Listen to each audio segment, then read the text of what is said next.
नमस्कार साथियों, मैं प्रशांत आप सभी मित्रों का स्वागत करता हूं आपके अपने चैनल पर। तो जैसा कि आपको पता है कि हम अक्टूबर माह के क्रॉनिकल मैगजीन जो मंथली वैल्यू है उसको हम अध्ययन कर रहे हैं। इसके तहत हमने राष्ट्रीय अंतर्राष्ट्रीय पारिस्थितिकी वाले चाहे वैज्ञानिक जो महत्वपूर्ण महत्वपूर्ण जो टॉपिक थे उसको हम अच्छे से 8-9 क्लास में कर चुके हैं। ठीक है, तो आज की क्लास में हम कुछ बैंकिंग और वित्तीय सेवाओं संबंधित जो करंट अफेयर हैं उनको पढ़ने वाले हैं, और उद्योग एवं व्यवसाय संबंधित जो इंपॉर्टेंट फैक्ट हैं या करंट अफेयर है उनको हम पढ़ने वाले हैं आज क्लास में। ठीक है, तो क्लास को शुरू करने से पहले सभी साथियों से अनुरोध है कि आप ज़्यादा ज़्यादा चैनल को सब्सक्राइब करें, ज़्यादा ज़्यादा वीडियो को शेयर करें, ज़्यादा लाइक करें। आप हमारे टेलीग्राम चैनल और व्हाट्सएप चैनल को जरूर ज्वाइन करके रखें, क्योंकि कोई भी इन्फॉर्मेशन आता है या महत्वपूर्ण लिंक आता है सर्वप्रथम आपको टेलीग्राम और व्हाट्सएप के माध्यम से सूचित किया जाता है। आप हमारे चैनल को इंस्टाग्राम पर भी फॉलो कर सकते हैं। जो हमारे यूट्यूब चैनल का नाम है वही हमारे इंस्टाग्राम चैनल का नाम है, वहाँ पर आप फॉलो कर सकते हैं। ठीक है, और मुझे पर्सनली अगर फॉलो करना चाहें तो इंस्टाग्राम पे फॉलो कर सकते हैं, और कुछ भी क्वेश्चन पूछना चाहते हो तो डीएम कर सकते हैं आप वहाँ पर। तो चलिए शुरू करते हैं आज क्लास को। अब बैंकिंग, वित्तीय सेवा एवं बीमा संबंधित जो योजनाएं हैं उनको हम पढ़ने वाले हैं। अब देखिए, सर्वप्रथम है यूनिफाइड पेमेंट इंटरफेस प्रौद्योगिकी प्लेटफॉर्म। ये क्या है? तो इसको यूपीआई बोलते हैं। तो आरबीआई गवर्नर शक्तिकांत दास ने यूनिफाइड लैंडिंग इंटरफेस यूएलआई प्रौद्योगिकी प्लेटफॉर्म पेश करने की घोषणा की है। ठीक है, तो ये पूछ सकता है, फुल फॉर्म पूछ सकता है इसका, यूनिफाइड लैंडिंग इंटरफेस यूएलआई प्रौद्योगिकी प्लेटफॉर्म घोषित करने की घोषणा की है। ये किस लिए है? तो Unified Lending Interface Reserve Bank Innovation Hub द्वारा विकसित किया गया है। तो किसके द्वारा विकसित किया गया? रिजर्व बैंक इनोवेशन हब द्वारा इसको विकसित किया गया। प्लेटफॉर्म तकनीकी एकीकरण को सरल बनाने के लिए मानकीकृत एप्लीकेशन प्रोग्रामिंग इंटरफेस का उपयोग करता है। Jam Jan Dhan Aadhaar mobile UPI और यूएलआई के संयोजन को नई त्रिमूर्ति के रूप में वर्णित किया गया है, जो भारत के डिजिटल बुनियादी ढांचे को आगे बढ़ाएगा।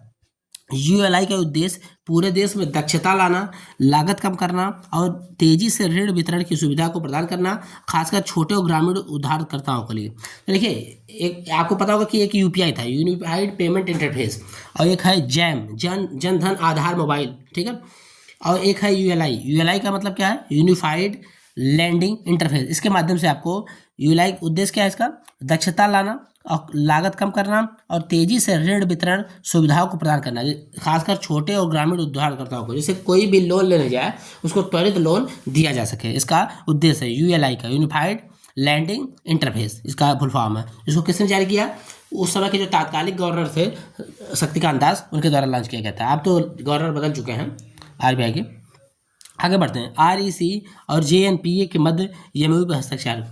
विद्युत मंत्रालय के तहत एक महारत्न सार्वजनिक क्षेत्र उपक्रम ग्रामीण विद्युतीकरण निगम लिमिटेड और जवाहर नेहरू बंदरगाह प्राधिकरण के साथ एक समझौता ज्ञापन पर हस्ताक्षर हुआ है। तो किसके किसके बीच में? ग्रामीण विद्युतीकरण निगम लिमिटेड और जवाहरलाल नेहरू बंदरगाह प्राधिकरण के मध्य एक हस्ताक्षर हुआ है, एमओयू समझौते पर हस्ताक्षर हुआ है। इसका मतलब क्या है कि आरईसी ने यह एमओयू महाराष्ट्र के पंधावन बंदरगाह के विकास सहित विभिन्न आगामी परियोजनाओं के लिए 45,000 करोड़ रुपए की लागत से वित्त पोषण किया गया है।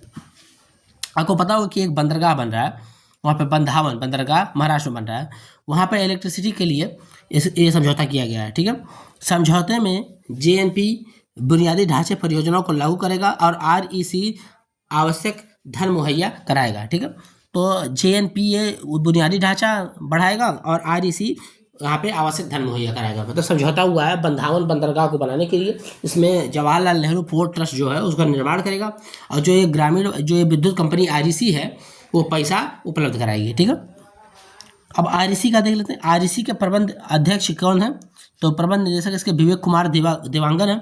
1969 में आरईसी की स्थापना हुई थी। इसका मुख्यालय नई दिल्ली में है। ठीक है, तो इसका निदेशक कौन है? विवेक कुमार देवांगन, और इसकी स्थापना 1969 में और इसका मुख्यालय नई दिल्ली में स्थित है। तो आपको बस इतना याद रखना, आरईसी और जेएनपीए के मध्य समझौता हुआ है बंधावन पोर्ट के विकास के लिए। बंधावन पोर्ट कहाँ पे है? महाराष्ट्र में है। ठीक है, आगे बढ़ते हैं।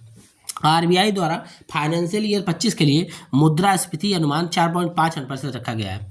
तो भारतीय रिजर्व बैंक ने अपने मौद्रिक नीति समिति की बैठक में फाइनेंशियल ईयर 25 के लिए मुद्रास्फीति अनुमान 4.5% पर स्थिर रखा है। ठीक है, तो 2025 के लिए 4.5% पर स्थिर रखा है मुद्रास्फीति को आरबीआई ने। ठीक है, फाइनेंशियल ईयर 25 के लिए सकल घरेलू उत्पाद की वृद्धि 7.2% का अनुमान है। ठीक है, तो जो आरबीआई है ना, 7.2% की अनुमान और 4.5% का मुद्रास्फीति रखा है फाइनेंशियल ईयर 25 के लिए। बस आपको इतना याद रखना है, बाकी का और कुछ याद करने की जरूरत नहीं है। ठीक है, और सब बदलता रहता है हर 3-4 महीना पे। ठीक है, आरबीआई द्वारा खराब और संदिग्ध ऋण रिजर्व के उपचार हेतु मानना जारी। तो ये बहुत ज़्यादा इंपॉर्टेंट नहीं है क्वेश्चन, इसको आप छोड़ सकते हैं, ये बहुत ज़्यादा इंपॉर्टेंट नहीं है। ठीक है, आगे बढ़ते हैं। सेबी ने चैटबॉट सेवा लॉन्च किया है, बहुत ही इंपॉर्टेंट क्वेश्चन है ये। सेबी द्वारा जो ये चैटबॉट लॉन्च किया गया है सेवा, इसका नाम क्या है? सेवा। तो बहुत ही इंपॉर्टेंट क्वेश्चन है, इसको आपको अच्छे से ध्यान रखना है। खाली बस यही पूछ सकता है कि सेवा किसका चैटबॉट है, तो भी आपको क्वेश्चन अच्छा बन जाएगा। ठीक है, तो सेबी ने चैटबॉट सेवा लॉन्च किया। सेबी किसके द्वारा? सेबी द्वारा लॉन्च किया गया। तो निवेशकों की सुरक्षा के अपने अधिदेश के अनुरूप भारतीय प्रतिभूति एवं विनिमय बोर्ड सेबी, भारतीय प्रतिभूति एवं विनिमय बोर्ड सेबी ने निवेशकों के लिए आर्टिफिशियल इंटेलिजेंस आधारित चैटबॉट सेबी का वर्चुअल असिस्टेंट सेवा लॉन्च किया है। ठीक है, तो वर्चुअल असिस्टेंट सेवा लॉन्च किया किसने द्वारा? भारतीय प्रतिभूति एवं विनिमय बोर्ड सेबी ने निवेशकों के लिए। ठीक है, तो आपको याद रखना बस इतना कि सेबी ने चैटबॉट सेवा को लॉन्च किया है। इसका कार्य क्या है? क्या है? चैटबॉट का बीटा संस्करण सेबी के निदेशक की वेबसाइट पर उपलब्ध है। ठीक है, अब सेबी के बारे में पढ़ लेते हैं। सेबी की स्थापना 1992 में हुई थी। सेबी की स्थापना 1992 में हुई थी। इसका नाम क्या है? भारतीय प्रतिभूति और विनिमय बोर्ड अधिनियम 1992 के माध्यम से। ठीक है, यह भारत सरकार के वित्त मंत्रालय के तहत वैधानिक निकाय है। क्या है? वैधानिक निकाय है। किसके अंतर्गत है? वित्त मंत्रालय के अंतर्गत है। सेबी मुख्यालय कहाँ पे है? मुख्यालय इसका मुंबई में स्थित है। इसके 4 क्षेत्रीय कार्यालय हैं। कहाँ पे? अहमदाबाद, कलकत्ता, चेन्नई और दिल्ली। इसके क्षेत्रीय कार्यालय 4 है, अहमदाबाद, कलकत्ता, चेन्नई, दिल्ली। अहमदाबाद, कलकत्ता, चेन्नई, दिल्ली का क्षेत्रीय कार्यालय है और इसका हेडक्वार्टर मुंबई में स्थित है।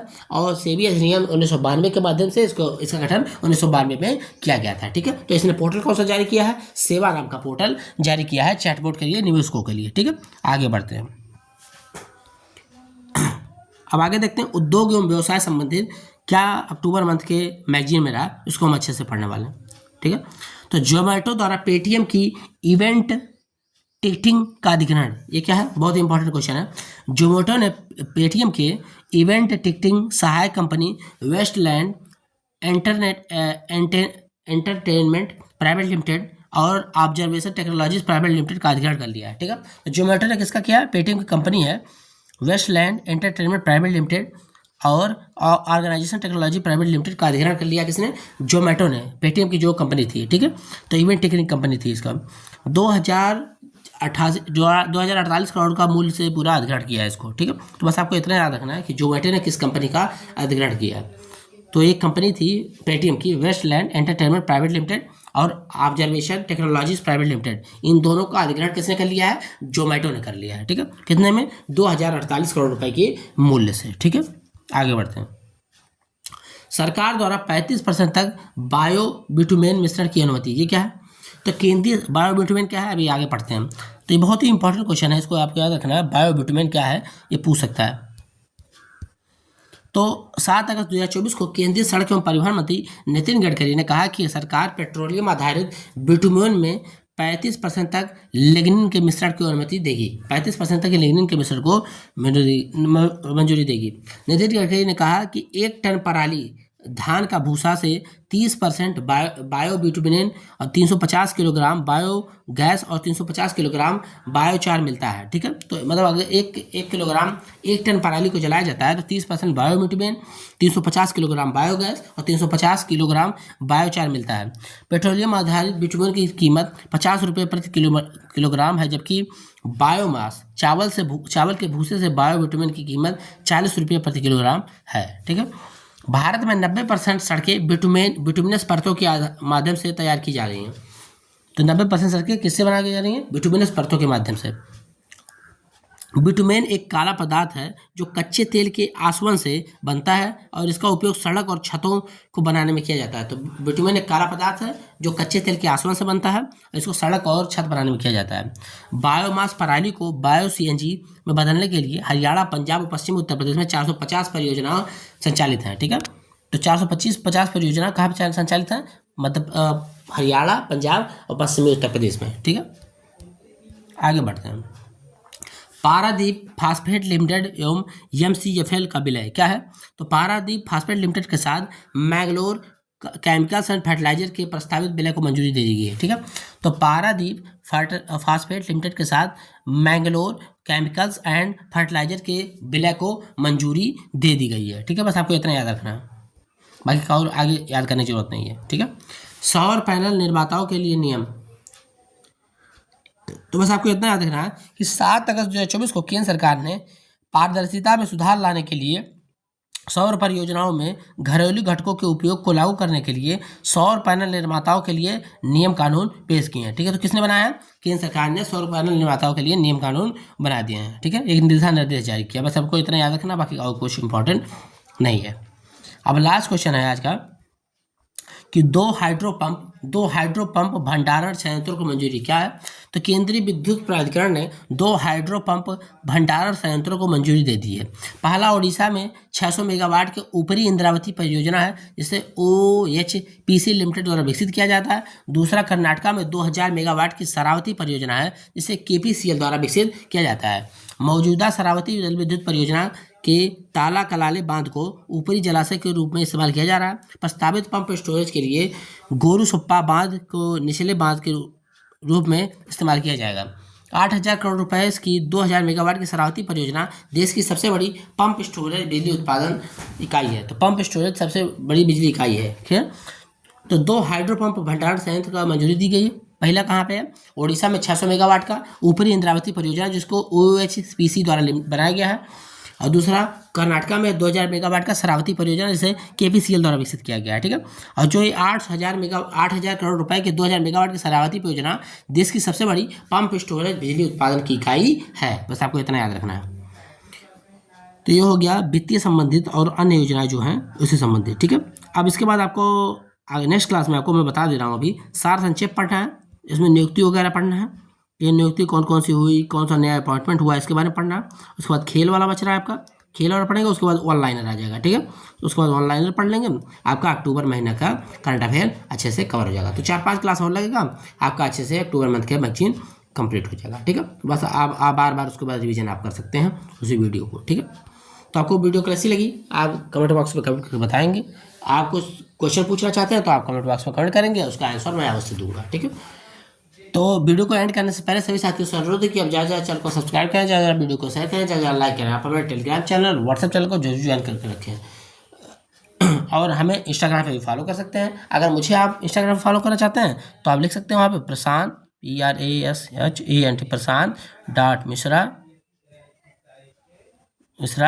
0036 नाम से मेरी ID है।